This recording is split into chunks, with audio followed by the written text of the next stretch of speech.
আসসালামু আলাইকুম। আশা করি আপনারা সবাই ভালো আছেন। চ্যাম্পিয়ন্স ট্রফি কিন্তু এর মধ্যে শেষ হয়ে গেছে এবং ভারত চ্যাম্পিয়ন্স ট্রফির চ্যাম্পিয়ন্স ট্রফি নিয়ে আলোচনা করার পূর্বে আমি একটু একটা বিষয় নিয়ে আপনাদের সাথে আলোচনা করতে চাই এবং এই বিষয়টা আপনি যদি লক্ষ্য করেন আসলে বড় টিম যারা রয়েছে তারা কিন্তু এই বিষয়টা সবসময় মাথায় রাখছে এবং সেই ব্যাপারে কিন্তু তারা কাজ করে যাচ্ছে। আপনি বড় টিমের টিম সিলেকশনের কথা বলেন, আমি এবার ভারত নিউজিল্যান্ড যারা তারা একজন চ্যাম্পিয়ন এবং একজন রানার্স আপ হয়েছে বা টপ 4 টিম নিয়ে আমি একটু আলোচনা করতে চাই। এদের টিমে কিন্তু অলরাউন্ডারের সংখ্যাটা বেশি। আপনি টিম ইন্ডিয়ার কথা যদি বলেন, রবীন্দ্র জাদেজা রয়েছেন কিন্তু অক্ষর প্যাটেল, সেই সাথে কিন্তু তাদের হার্দিক পান্ডিয়া রয়েছে যে অলরাউন্ডিং পারফরমেন্সটা করতে পারে। এখন আপনার টিমে যদি অলরাউন্ডার থাকে আপনি কিন্তু সেই লাক্সারিটা দেখাতে পারেন যে আপনি একজন ব্যাটসম্যান কমিয়ে একজন বোলার এবং একজন ব্যাটসম্যান খেলাতে পারছেন। আপনি টিম নিউজিল্যান্ডের দিকে যদি একটু দেখান, মিচেল স্যাটনা কিন্তু ব্যাট করতে পারে, ব্রেসওয়েল সেখানে রয়েছেন কিন্তু রাচিন রবীন্দ্রা, গ্লেন ফিলিপসের কথা কিন্তু আমাকে বলতেই হবে। তো সব কিছু মিলিয়ে আপনার টিমে যত বেশি অলরাউন্ডার থাকবে আপনার কিন্তু সেই লাক্সারিটা নেওয়ার একটা সুযোগ রয়েছে। আপনি ভারতের দিকে যদি একটু তাকান, ভারত কিন্তু প্রিমিয়াম ফাস্ট বোলারের কথা যদি আমরা বলি, মিডিয়াম পেসার না, আমি জাস্ট পেসারের কথা বলছি, সে কিন্তু মোহাম্মদ শামি ছাড়া অন্য কাউকে তারা আজকে এবারে কিন্তু প্লেইং লেভেলে রাখেনি।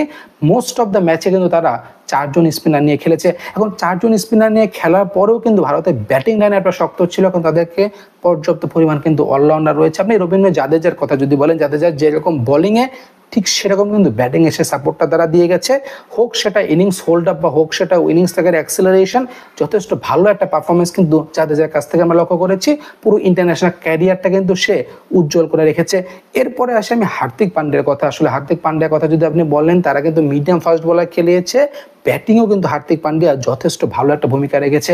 সবকিছু মিলিয়ে আপনি যদি হার্দিক পান্ডিয়ার ইন্টারন্যাশনাল ক্যারিয়ারের কথাও চিন্তা করেন, হোক সেটা টি-20 হোক সেটা ওয়ানডে, সে কিন্তু একটা হাই স্ট্রাইক রেটেও ব্যাটিং করতে পারে।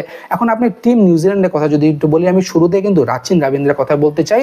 রাচিন রবীন্দ্র কিন্তু এবারে প্লেয়ার অফ দ্য টুর্নামেন্ট। এখন রাচিন রবীন্দ্রের দিকে যদি আপনি তাকান, সে কিন্তু লেফট আর্ম স্পিনার, সেই সাথে কিন্তু ওপেনিং ব্যাটসম্যান। আসলে ব্যাটিংও তারা যথেষ্ট রান রয়েছে, সে কিন্তু স্পিন বোলিংটাও যথেষ্ট ভালো করে।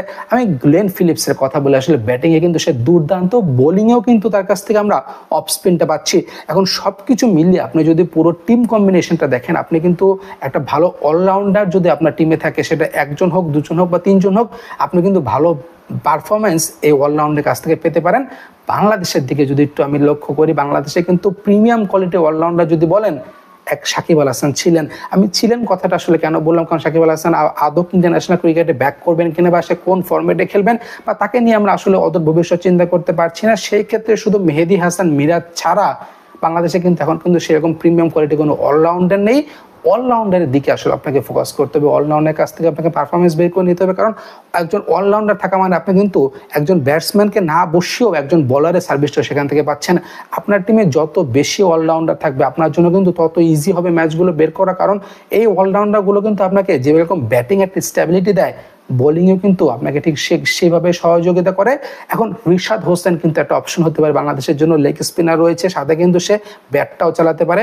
আপনি তানজিদ হাসান সাকিবের কথা যদি একটু বলেন, ফাস্ট বলার সাথে সাথে কিন্তু তার ব্যাটিংও কিন্তু রান রয়েছে, তাদেরকে আরো বেশি ট্রেন আপ করতে হবে। আপনাকে যদি ভালো ম্যাচে বা বড় ম্যাচে যদি আপনাদেরকে রান করতে হয় বা বড় ম্যাচে যদি আপনাদেরকে পারফরমেন্স করতে হয়, অবশ্যই কিন্তু আপনার টিমে অলরাউন্ডার দরকার। কারণ অলরাউন্ডারগুলো থাকা মানেই টিমের উপর যেরকম একটা স্টেবিলিটি থাকবে, ঠিক সেরকম অপোনেন্টের কাছেও কিন্তু প্ল্যানিং করাটা একটু ডিফিকাল্ট হবে। আপনাদের মতামতগুলো অবশ্যই কমেন্ট সেকশনে জানাবেন। ধন্যবাদ।